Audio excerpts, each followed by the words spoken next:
This video will focus on research methodologies and their definitions and understanding them before we get into coding articles.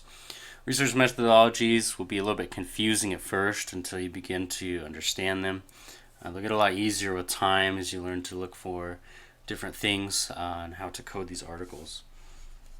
Essentially, there are two types of research categories. There is empirical and conceptual. Empirical articles will be data-based. They will collect some sort of data, analyze it, look at some results, and make a conclusion based on the research. A conceptual article is theory-based. It's not looking at collecting data. It's simply looking at explaining theories or making recommendations for their application. Conceptual articles can still be supported by empirical data, though. For empirical articles, there are two main categories that will be used. These are quantitative and qualitative, which will be most of the articles that we will be coding, more so quantitative. Quantitative articles are ones that are going to collect data that is numerical or data that can be coded or turned into numerical numbers. This data is statistically analyzed, looking through descriptive statistics or inferential statistics, and making conclusions on those. A qualitative article is going to collect non-numerical data, such as interview transcripts, answers to open-ended questions in surveys, and so forth. From this non-numerical data, themes are usually developed and then analyzed, and conclusions are made from that. A mixed methods article will be an article that uses any quantitative methods and any qualitative methods both in the same article.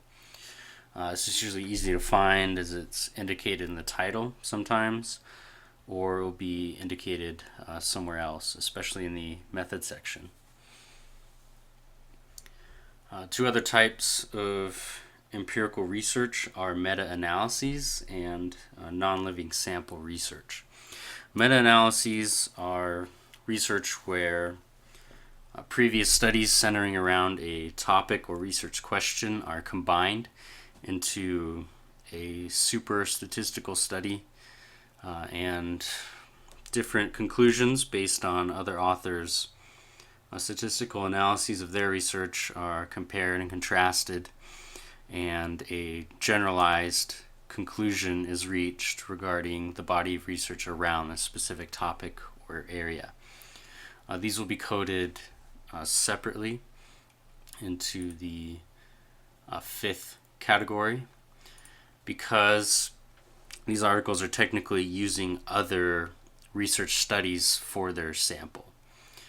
Some other examples of non-living samples are quantitative articles that look at the amount of resources that are used within specific zip codes, for example, a lending service.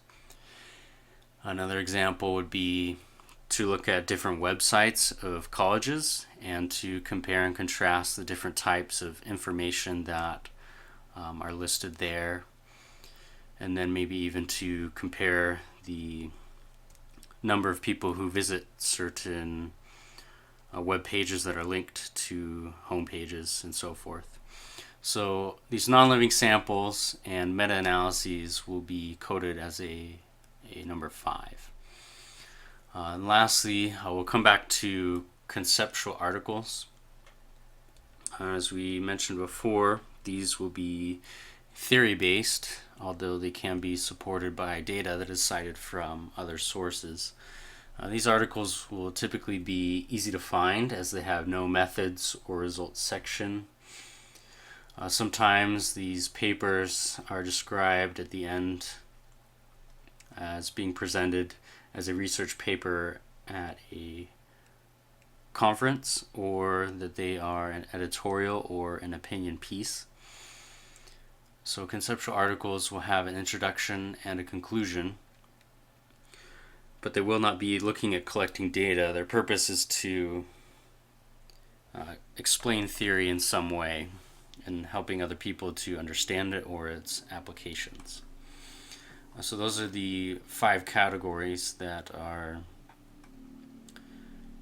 in our survey for coding, and we'll show an example of these in the next video.